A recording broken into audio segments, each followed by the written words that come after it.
Ya pemirsa, kembali lagi di Manage Your Mind.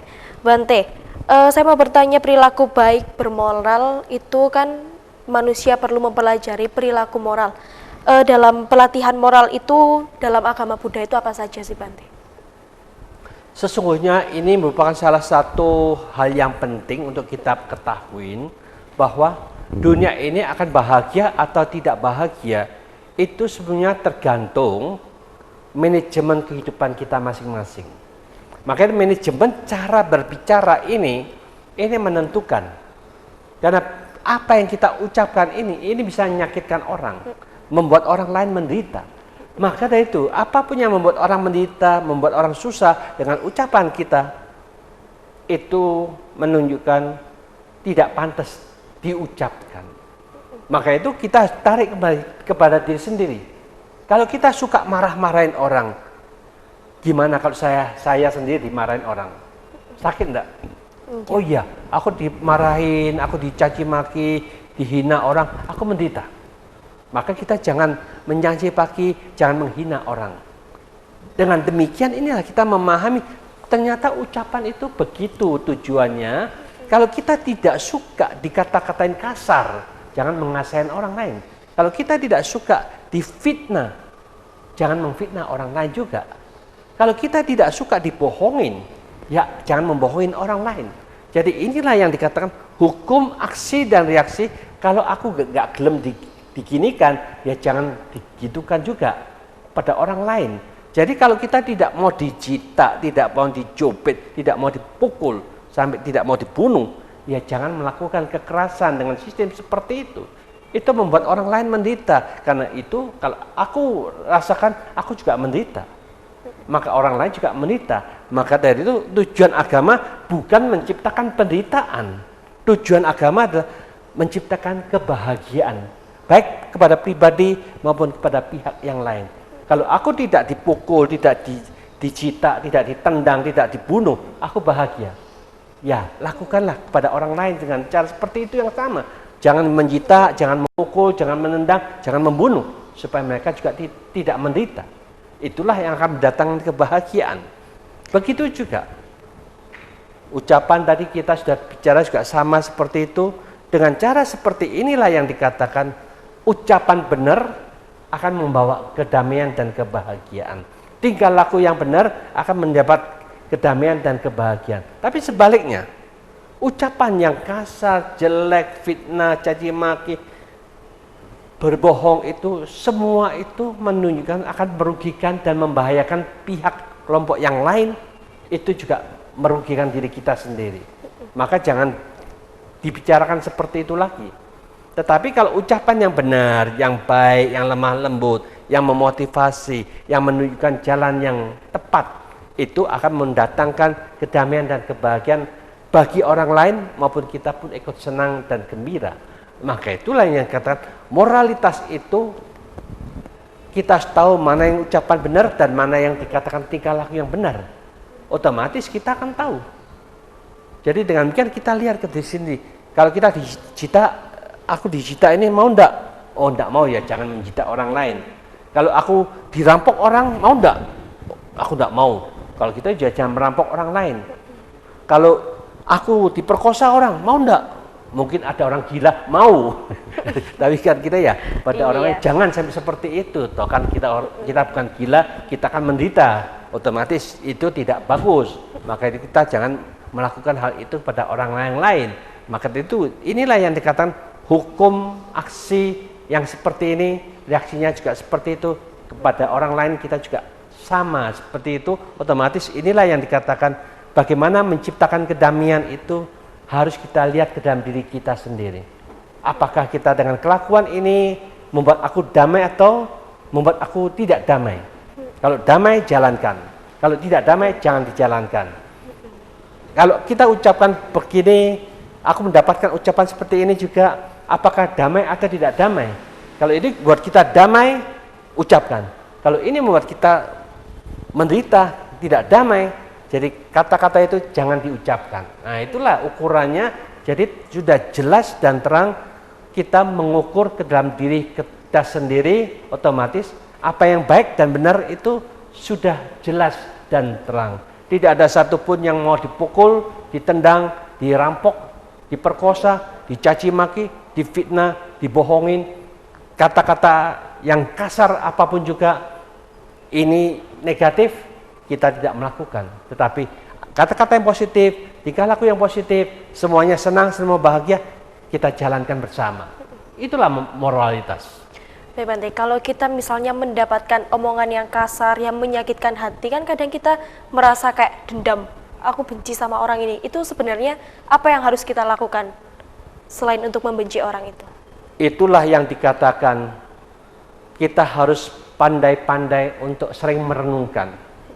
Karena Sang Buddha mengajak kita untuk dengan berpikiran bijaksana itu, apapun yang kita alamin tiap hari itu, tiap malam kita renungkan. Oh tadi aku dicaci maki, aku difitnah, aku dongkol, aku benci.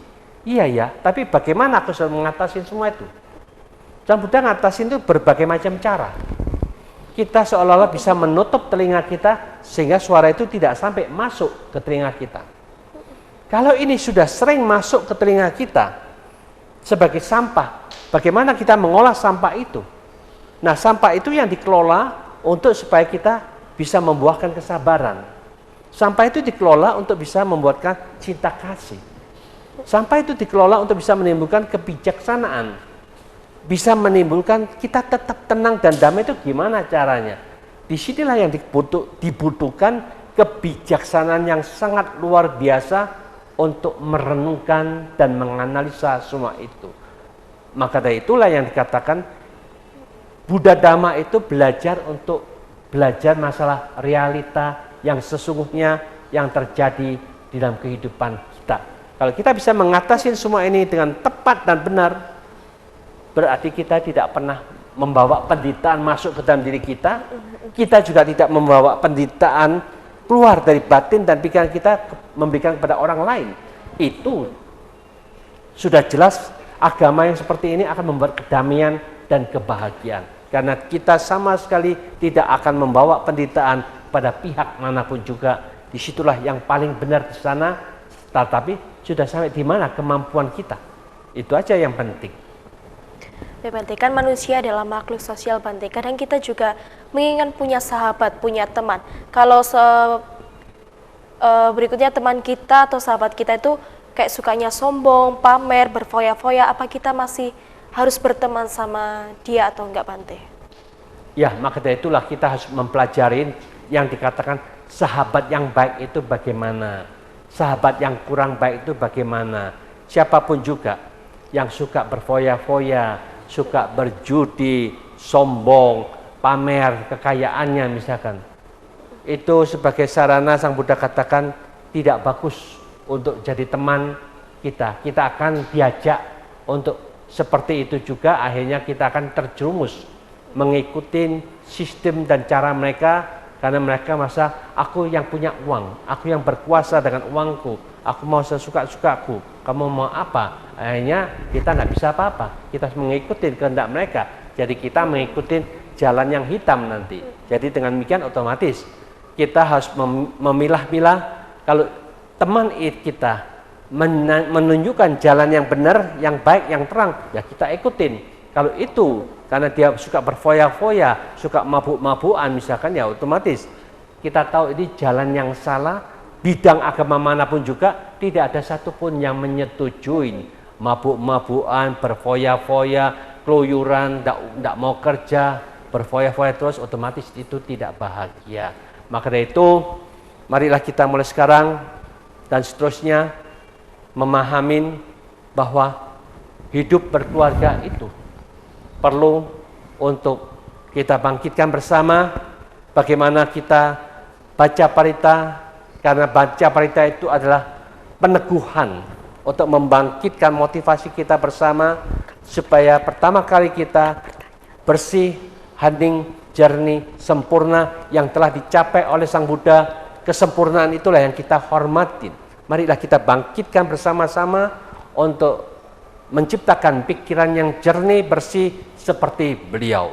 Kedua, kita bersama-sama berdoa dalam keluarga kita, bagaimana kita membangkitkan untuk mengendalikan keenam indera ini dengan tepat dan benar, apapun yang negatif yang mampu membuat kita menderita jangan sampai masuk ke dalam keenam indera kita, karena kita tahu ini jalan pembawa penderitaan kita hentikan, otomatis kita berkurangnya penderitaan dalam diri kita.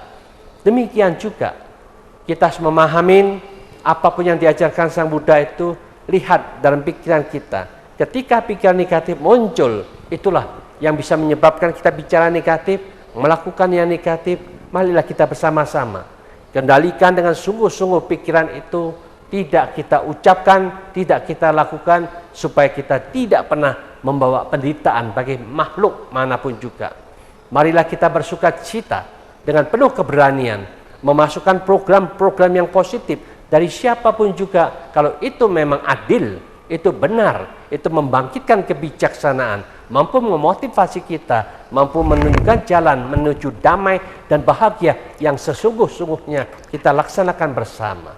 Lalu kita juga tahu bahwa mengendalikan pikiran itu sangat penting.